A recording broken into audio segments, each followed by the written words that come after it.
No, he wasn't. And I bet he still is. But in like an angry, kinky hate boner kind of way. That's the best kind of boner. Bombastic side eye, criminal offensive side eye.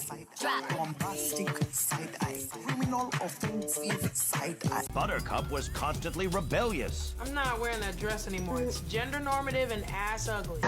Okay. And Bubbles was constantly drinking. Why are we still here? Just to suffer? This feels more like a Tubi skit than a CW show. Trust and believe me, I wanted to talk about this days ago, but for the life of me, I couldn't find the trailer. Bro, turns out Warner Brothers took down the trailer, so I had to download it from TikTok. They're trying to scrub this trailer from the internet. A couple months ago, I talked about this Powerpuff Girls live action in my Totally Spies video, because yes, if y'all didn't know, they're also making a live action Totally Spies on Amazon Prime with Will Ferrell. Why?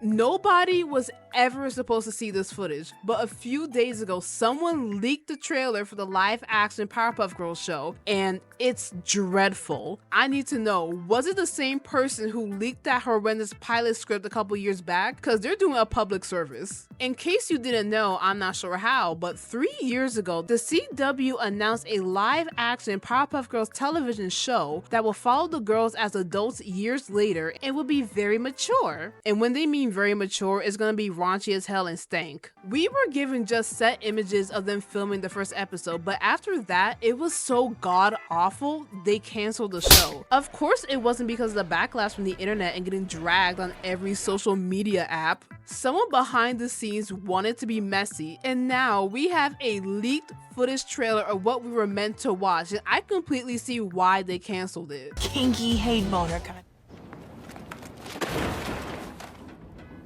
Y'all already know I love the Powerpuff Girls. I have so many videos on my channel about them, and to see this monstrosity of a trailer, it hurt my inner child. While it's cool, I guess, to see their origins in live action, the direction they take is unusual and out of the ordinary. For starters, they're talking about boners and alcohol. You're obsessed with me. Yes, he was. No, he wasn't. And I bet he still is. But in like an angry, kinky hate boner kind of way. That's the best kind of boner.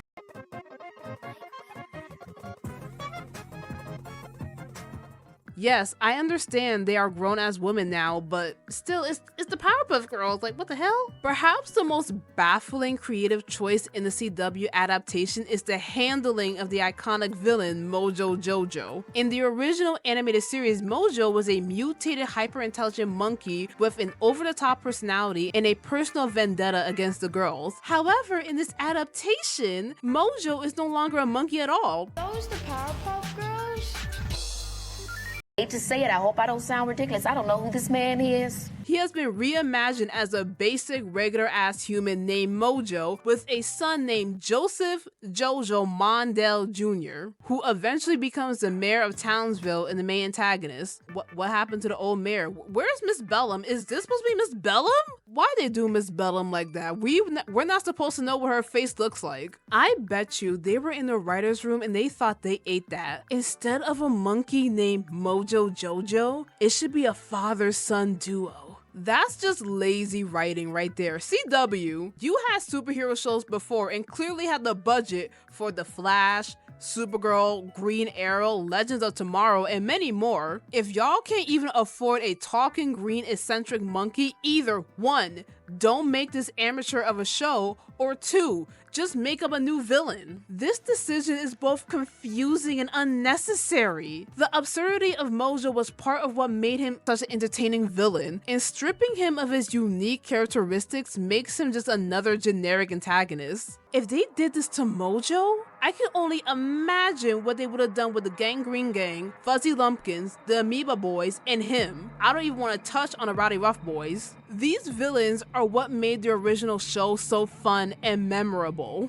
They're all so cool, especially Blossom. I don't want to be mean and roast a child's acting, but it's giving the same energy from Kissing Booth 3. What? No way! What Oh my.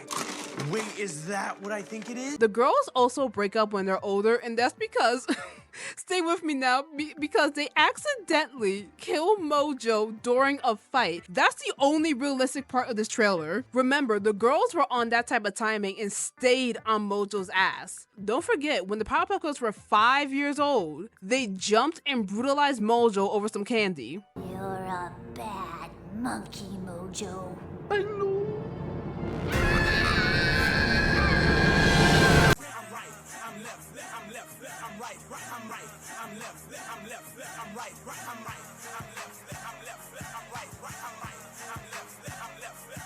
Mommy. They ask you how you are, and you just have to say that you're fine when you're not really fine, but you just can't get into it because they would never understand. 7 years go by after they all go their separate ways, where Buttercup becomes a firefighter, Bubbles is a drunk party girl working on the streets in Hollywood Boulevard. Are you not ashamed of yourself?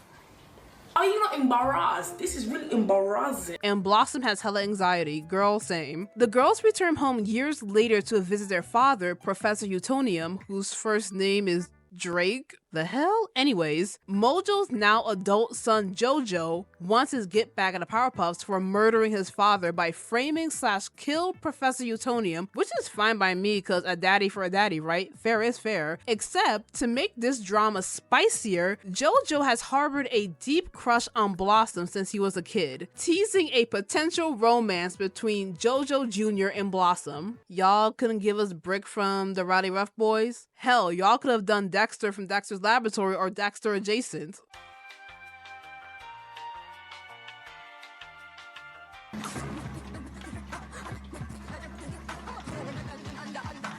I don't know why I sound so surprised. This is a CW show after all. Tell me you're a CW show without telling me you're a CW show. Powerpuff Girls. Powerpuff Girls. Of course, they're gonna add stink, dookie, unwanted romance to the plot. Maybe I'm being too nice, but this isn't the worst premise of a show. My main question is, who was this for? The children. The children. The children. Seriously, if we take the time and ask ourselves who was the targeted audience and demographic, because everyone who watched the OG Powerpuffs in the late 90s and 2000s are now currently in their mid to late 20s and 30s.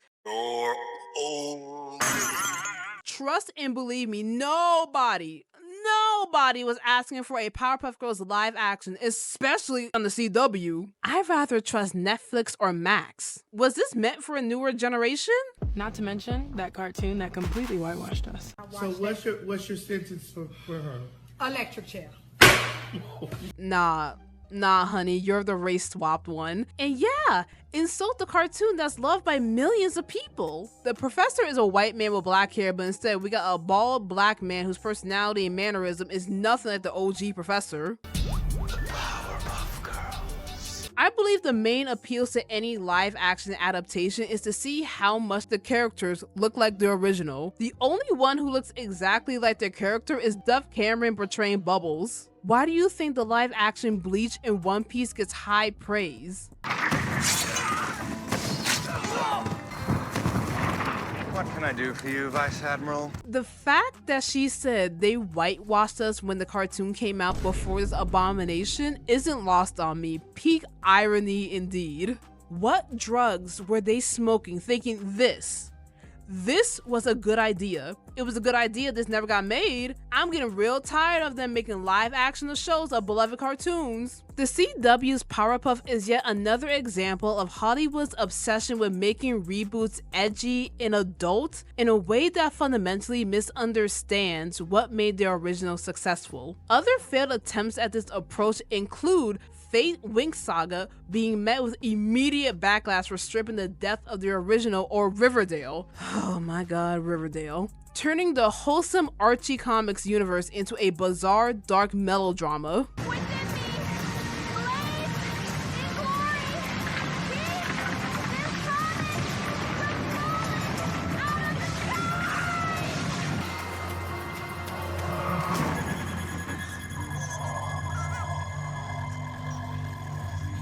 Making a reboot More mature does not mean adding excessive sex scenes, heavy on that one, violence, or cringy ass dialogue.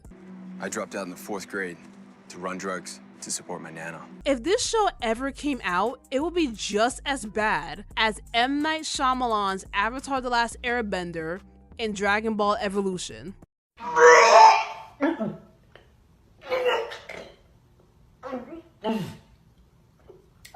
Please explain, why are they doing a 8-count step-up routine just to throw 1 rock at the enemy? 2, why did they race swap the Fire Nation and Water Tribe? 3, since when do firebenders need a source of fire to firebend? 4, who the hell is Ong Isoka? My name is Ong. And I'm the Avatar. No, you ain't! You couldn't even get their names right? The source material was right there. Literally, the pilot of Avatar: The Last Airbender, when Aang came out the ice, he says, "Hi, my name is Aang." Where you get Ong from? Calm down. Calm down. Like, this is why I can't talk about live actions, because I get so mad. I get so mad. Dragon Ball Evolution took a beloved franchise and turned it into an unrecognizable hot mess. The Dragon Ball franchise, known for its high-energy battles, intricate lore, and charismatic characters, was reduced to a generic, low-budget action film that bore little resemblance to its source material. Goku, originally a naive but lovable martial artist, was reimagined as an awkward high school student. The film failed to capture the essence of Dragon Ball's over-the-top action, humor, and heart, instead opting for a shallow, westernized version of the show that disrespected its origins. Just admit to the class you didn't watch the source material and you used Spark Notes, Cliff Notes, whatever. Y'all just skimmed through the show, you didn't watch it. The leaked CW Powerpuff trailer confirms what fans fear the most. This was a misguided, tone-deaf adaptation that had no real understanding what made the original Powerpuff Girls special. By focusing on unnecessary edginess, crude humor, and bizarre plot choices, the show completely missed the mark. The cancellation of this is a blessing. Believe me, it is a blessing, as it prevents the legacy of the beloved cartoon from getting tarnished and dragged across the internet by a poorly executed reboot. If there is ever another attempt to revive the series, rewrite at dawn. Don't you pull that shit now! Just teasing. Bring me the scalp and or weave of Snow White! Sure!